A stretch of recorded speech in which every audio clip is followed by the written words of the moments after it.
welcome to my November Glossybox review and my December Glossybox unboxing. This is the first time that I have been able to do this type of video. I hope you enjoy it. Definitely leave your feedback down below on this format. Now, just so you know, this box is not sent to me for promotion. I did pay for this outright with a coupon from guiltcity.com, but I got it outright. Glossybox is not affiliated with me in any way. From what I know, they don't even know I make these videos. So, as always, however, you can expect an honest review on my channel. Disclaimer over, let's get into what I thought of the November Glossybox now that I've tried every product in the box. Now, you may notice that my makeup is not looking amazing today, and it's because I purposely did not touch up my makeup because I wanted you to be able to see the mascara that came out of my December box. But we'll get to that in a minute. Let's go into the November box. The first thing that I tried was by Florapy, and it is a Floral Therapy facial sheet mask. This is a deep hydration mask in blackberry primrose infused with primrose aromatherapy. And if you know me, you know that I do not like sheet masks. I think they feel disgusting. They're not pleasant. They're cold. They're wet. They're slimy. It is not fun for me. It's a tactile thing for me. I get why people like them, but it's not my thing. But I sucked it up and I did this. And I sent a picture to my friend Lily Spurgeon here on YouTube. And I was like, look what I'm doing. She's like, oh my gosh, I can't believe you're doing a sheet mask. I'm like, yeah, I know. I'm doing it for the channel. You know, I got to find out what this thing is like. But let me tell you this. I did not like the experience. If you hear a little jangling, it's because my dog is at my feet. I did not like the experience of using this. But after it was done, you can leave the serum on your face as like an evening serum. And I really do feel like it really made my skin feel very, very nice. And when I woke up in the morning, I felt like my skin had a very nice texture, like an unusually nice texture. My skin is not problem skin, but I did really like the way my skin felt in the morning, I have to admit. So if I were to use sheet masks, I would have really liked this if it wasn't for that whole tactile thing. Yes, that was a thumbs up for me, and I can't believe I just said that. All right, moving on to the Crabtree and Evelyn La Source Ultra Moisturizing Hand Therapy. It is a deep hydration lotion. My problem with this is I do not enjoy the smell. The scent is I called it a very mature scent. This is going to be passed along to my grandma. She does celebrate Hanukkah. Hanukkah is over, but I didn't get a chance to give this to her for Hanukkah, so I will be passing this along to her when we celebrate Christmas with my other part of my family. It's it doesn't feel oily, but I can still feel that slickness on my hands. It doesn't seep in completely, but it is a very, very nice lotion. The scent is not my style, you know what I'm saying? All right, the next thing was this Beauty for Real lip liner, and this is supposedly the only lip liner you will ever need. I am wearing that on my lips today. I did put this on right before filming. It is a nice lip liner. I am not a big lip liner person, so I haven't used it many times. I think I used it once before this, and I didn't really notice anything spectacular about it, but it is a very nice color. It goes on very easily. It is very creamy to swatch. It is very creamy to put on the lips, and it's an enjoyable lip liner. Is it the only lip liner I'll ever need? Maybe, because I don't really use lip liners, and if I were to use only one lip liner, I could see myself only using this one. So, not bad. We'll take that. Estee Lauder Revitalizing Supreme Global Anti-Aging Cream. Man, my dog's active today. He's just shaking all over the place. I used this all the way up. This was a very enjoyable product to use. Seeped into the skin very, very nicely. I did use this religiously every day and night until it was completely gone, which took about a little over 2 weeks to use this little tiny pot. I was using it sparingly. I used it all over my face. I tried not to use more than I absolutely needed because I wanted to stretch it out as long as I could. I didn't notice any effects. I mean, I've got these crazy wrinkles here. I've got some fine lines under my eyes, and didn't see any effects with it, but it was enjoyable to use. If you want something that's just a nice moisturizer, I would recommend it, but don't expect anything miraculous happening, you know what I'm saying? All right, and then the last thing in here was actually my absolute favorite thing in this box, totally shocked me. Mars eyeshadows. I have one other one that I really, really like, but this one definitely is my favorite Mars eyeshadow. It's probably one of my favorite mineral eyeshadows of all time, and this one is called Your Toast. Let me swatch this for you. It is so stinking gorgeous. If you can get past the fact that it's a mineral eyeshadow and it is kind of messy, Girlfriend, you are going to love this eyeshadow. I can see why somebody would pay $22 for this. I'm not kidding, like I can see it. Look at that. And that's the way it transfers to the eye as well.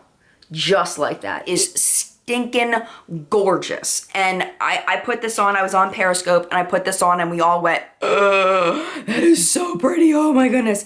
It's beautiful. It's absolutely beautiful. I probably wouldn't stock up on a ton of these just because they're so pricey, but this is a really nice eyeshadow. I have to admit it. So overall, when you talk about a value of the box, because now I can speak to my personal value for the box. Marsk eyeshadow, I'm gonna put it at a price of $15 for this eyeshadow. I feel like $22 is a little overpriced for any eyeshadow, especially a mineral eyeshadow, I don't know. And then the Estee Lauder cream, I would put this at maybe $6 for this sample size. I know that it's worth more than that, but it just didn't have any amazing effects, so I wouldn't put it at more than that. The Florpy mask, I would put it about $5. I would definitely pay that for this. The lip liner, I would put it about $8 or $9. It is a very, very nice lip liner. And then the hand lotion, I'd put it about $3. So I do feel like this is worth the subscription price of $21. It's not worth a ton more than that, but I did enjoy it. It ended up being a very good Glossybox. I wasn't sure when I unboxed it. I was a little skeptical about it, but it ended up being a good Glossybox. So now we're gonna go ahead and move into the December box, and look how gorgeous this box is. I opened it and I went, ooh, look how pretty this is. Really, really happy with this box. I don't know what I'm gonna do with it. Maybe keep ornaments or something in it for the holidays. I think would be great. One thing I like about Glossybox is they include a card with tons of information, which makes me really happy to see. With things like Ipsy, you don't get any information, and it really, really stinks to get no information. It doesn't have to be this crazy, but give us something, you know what I'm saying? But this is very nice. All right, so far I've only used 2 of these products. There will be a full review on this box next month when I unbox my January box. The first thing I want to talk about is the reason why I have my makeup like this is the MTJ High Definition Mascara. I've used this twice now, and I just want to do a close-up on my eyes. So I'm not sure if you can see, but I have a bunch of flaking going on down here, which made me very unhappy. The lasting power of it was pretty good. Let me see if you can see the length of my lashes. Now, before mascara, I have like no lashes. So as I applied this, it definitely has more lengthening than volumizing. It separates lashes very, very nicely, and I feel like a lot of that is due to this crazy brush. This one has these little crazy bumpies in it, and it's very, very nice. The bumpies, I feel like probably don't do a whole lot, but the bristles, I feel like really separate my lashes very, very nicely. So if you can stand the flakiness, then you might like this mascara. The other thing is it definitely transferred to my lower lashes. So somebody with watery eyes, this may run on you. Just because I could tell with the transfer, usually that's a sign that it will run on some people. It didn't run on me, it just flaked on me. But, you know, so meh on this mascara. There's definitely some really awesome drugstore mascaras that'll outperform this. And the retail price on that mascara is $21. So far, not feeling $21. Next up is a Color Club nail polish. This is a gorgeous winter color. It's that whole like ox blood kind of color. The shade is called Feverish. I'm gonna go ahead and get my swatch wheel and swatch this for you. Okay, so I just swatched these on my swatch wheel. Okay, this is 1 coat. This is 2 coats. It might even be able to stand a 3rd coat, but it's definitely not gonna get you in 1 coat. 2 coats might be passable. If they're thick coats, 3 coats will probably be the best for this. It's not as ox bloody as I thought it was going to be. This swatch came out almost purpley, and then this one is like a burgundy, purpley kind of color. It definitely doesn't look the same as it does in the bottle. Okay, I don't know. It just doesn't seem like it looks the same. Maybe it looks the same on camera, but in person, this nail polish looks a lot darker in the bottle than it does in the swatch. But maybe the 3rd coat would make a difference. So, I don't know. Should we try a 3rd coat? Let's try a 3rd coat. Okay, the 3rd coat definitely darkened it. One thing I appreciate about this polish is how glossy it is. It's extremely glossy. So that's 3 coats there. That's 1 coat. That's 3 coats.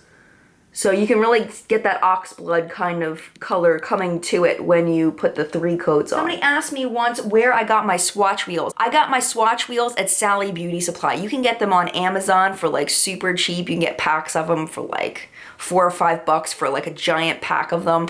They're really, really cheap for swatch wheels, in case you were wondering. So of course I can't speak to wear time of this because I haven't tried it yet, but I will put it on my nails between now and the January video and give you some idea of wear time on this. So we shall see. All right, next up we got this Oro Gold Cosmetics hand cream, and they did send a hand cream the month before, so it's kind of like a hand cream and a hand cream. Is this the way this is gonna be? This is only my 2nd box ever, so this one smells a little better. This one still has that hand cream, typical, like cold cream almost kind of scent to it. I already have the other lotion on, but we'll try it a little bit anyway, get a first impression on it. It's definitely seeping in better than the Crabtree and Evelyn one. The scent is better, but it's not like all better as far as the enjoyability of the scent for me. It just says that it has shea butter in it. It doesn't say that there's anything crazy in this. Like I was thinking about, it says it's a 24 karat hand cream, but it doesn't say anything about, like I don't know why it's called that. It's kind of odd to make gold be so prominent and the only thing gold on it is the packaging. Kind of weird, I don't know. But it says it just has a lot of shea butter in it to instantly soften and keep hands in tip-top shape. So, we will definitely try this out. They do recommend, they say, when your hands need it most, combine this cream with cotton gloves before bed. Wake up with smooth, hydrated skin. I don't know if I'm gonna be taking it that far, girlfriend, because my hands will be sweating all night and I cannot handle that. But I will try this more before January. The next thing in here is the Color Flex, or pH Lex, I believe it's Flex, Home Care Leave-In Treatment and Detangler with Color Strengthening Technology. And I'm all about some leave-in conditioner, so I'm very excited to try this. As far as the scent, it's not shaking, so that leads me to believe there's like it's more of a creamy, thick formula in here, which I've had come out as sprays before. Let me see. Yeah, it's very thick inside, but it comes out as a spray. I don't really get how that works, but it does. The scent is not offensive. It doesn't have a great scent, but it's not like a very strong chemically kind of scent. It's more like a little bit of a fresh florally kind of smell to it. So I'm very anxious to try this. And then the last thing in here is the eyeshadow in Glossy Mauve, and this is by Daubner Cosmetic for Glossybox. So this is Glossybox's actual eyeshadow, and I have not tried this on my eyes yet. I have swatched it and it looks gorgeous. It feels very soft, very pigmented on the hand, on the finger, but then when you swatch it, it definitely isn't as pigmented as I would expect, but that's not necessarily a bad thing because it might just be really blendable. It's not patchy at all, and it's not dry. So I'm really curious to play with this. It's got a really nice color, that nice taupey, neutral kind of shade, and I'm really looking forward to playing with this before the January review. I feel like at first glance, this is definitely worth the $22, but I'm definitely not gonna say that it is yet. This mascara, I can tell you, is definitely not worth the price, but other than that, I don't really know yet. I'll have to let you know. If you enjoyed this video, definitely hit the subscribe button down below. I now have a little button there that you can click that'll take you to my channel, and you can see what I'm all about and see if you wanna see more content, and if you do, you can subscribe so that you don't miss my future videos, including What's Up in Makeup, every Sunday morning at 9:30 a.m. Eastern Time, when I tell you all the latest makeup releases all over the United States. Thank you so much for watching. Mad love, and I'll see you in the next video. Bye!